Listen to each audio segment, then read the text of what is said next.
Let's look at how you can achieve cinematic color grading without using LUTs. I want to show you in a way that you can apply any look to any footage by actually understanding the color grading process so that you can achieve looks like these.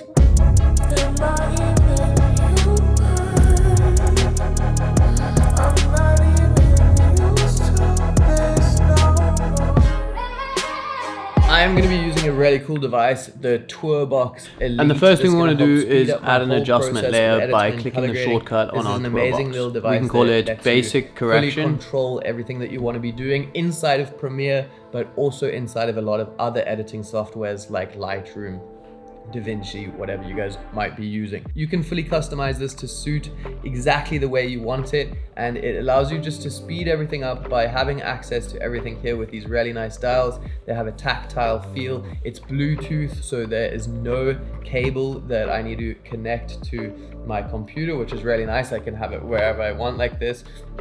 It's going to help me speed up my process, and I'm going to be using it for this color grading tutorial. So with that being said, let's jump straight into it.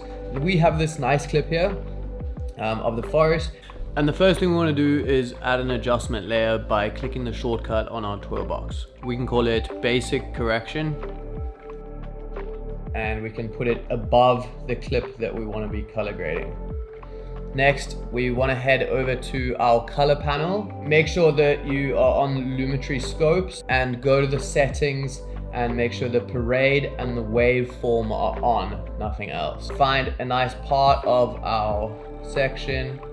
I think this is nice. First thing we're gonna do is add a correction LUT because this is shot in log footage. If yours is shot in log footage, you can do the same. If not, don't worry about it. If you need a LUT, you can normally find them from your camera company on the website. So if you're on a Sony like me, you can head to the Sony website and get a correction LUT to take it back to Rec 709. Let's head to our basic corrections and go down to our blacks.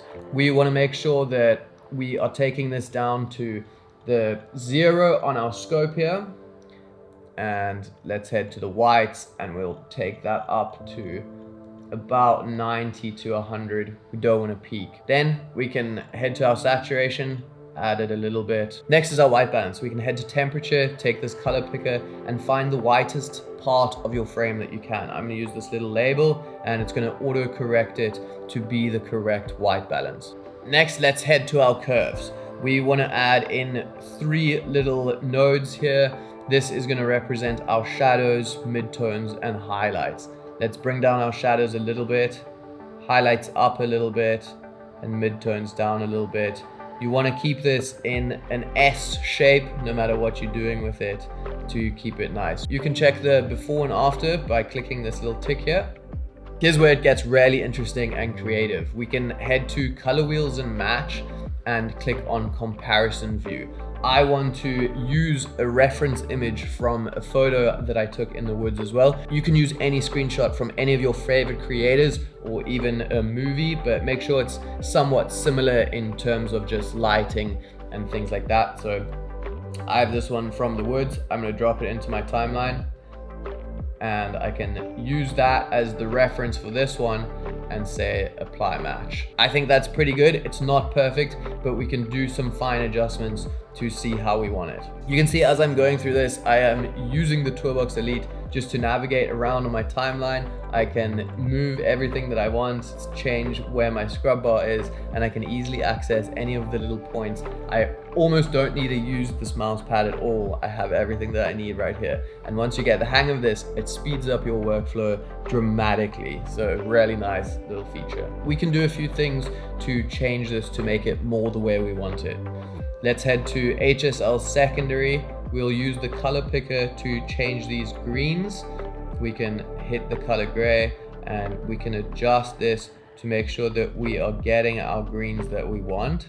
H is hue, S is saturation, and L is luminance.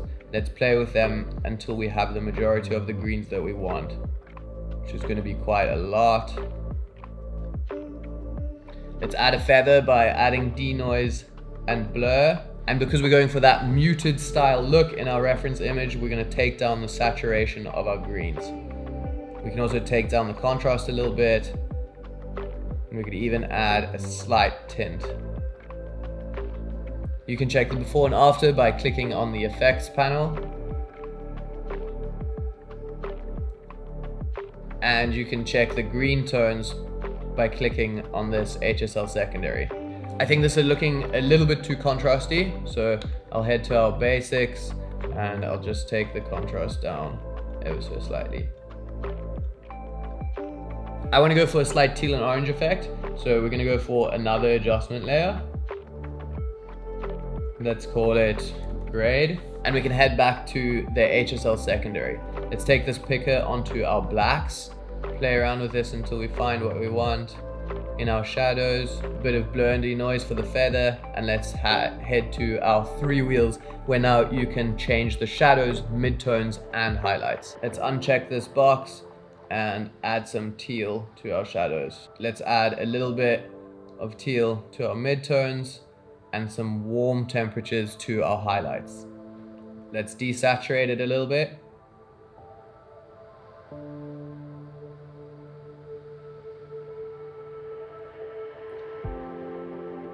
And I think I want to take a bit more out of the greens. So let's head back to our first adjustment layer. Take the saturation down a bit more. Back to our second layer, and let's add a vignette. Bring it down, midpoints up, roundness and feather up. You can see with and without the vignette adds a nice little cinematic look. I want to make these greens slightly more blue, so we can head to our basic correction. We can make sure that we are still on our greens, and I'm going to pull this down into blue and make it a little bit more teal, and we can also lift it. And I think that's looking good.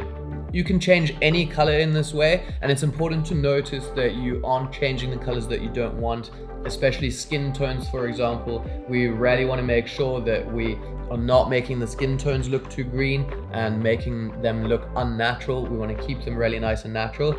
If they did change in the process while we were changing something else, or if your skin tones just aren't quite the way that you want them, we can fix that in the same way by creating a new adjustment layer. Let's call it skin. Select our picker, select the skin tones, play with them until we are happy. We're going to get a bit of the jacket, but that's okay. And then add our denoise and our blur to feather it. And we can change them to make them warmer, cooler, and we can also take out any of the tint that might be in the skin tones. If they were too green, we want to push this in the opposite direction, so we could go to a more magenta. If they are too warm, we can go in the opposite in a more blue direction. We can also change the saturation of our skin tones to make them really nice and poppy, but let's make sure that they are not going to be too oversaturated and red. You don't want the person to look like they have a pink face. We're also going to take the saturation down just a little bit.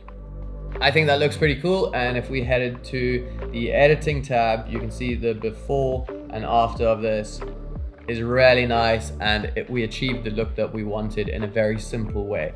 Keep in mind, you can do this on any style of footage you want, and you can come up with any type of color grade that you need if you are understanding these principles. It's not about creating the same one as this, it's about being able to create any color grade that you guys actually want. If this does seem too complicated for you, you can skip a lot of these steps by using a LUT. I have my LUTs for sale in the bottom of the description, and they're on discount right now, and you can just apply those and it will do a lot of the legwork for you. But understanding this is a really good idea, even if you do want to use LUTs, so that you can tweak it and fine tune it to the way that you actually want it. If you guys want to find out anything more about the TourBox Elite, it's going to be linked in the top of the description. It's a really neat little thing that I can move everything around and do exactly what I want. I can zoom in and out of my timeline, I can play, I can move my scrub bar, hit play. I don't need to be clicking around on here and trying to deal with all of the shortcuts. I have everything here that is fully customizable. So I hope this helped you understand colors a little bit better. It is quite a complicated part of the video editing process, but by playing around and practicing, you slowly get a better eye for it, and you can slowly start to figure it out. Other than that, I'll see you guys in the next one. Have fun. Bye.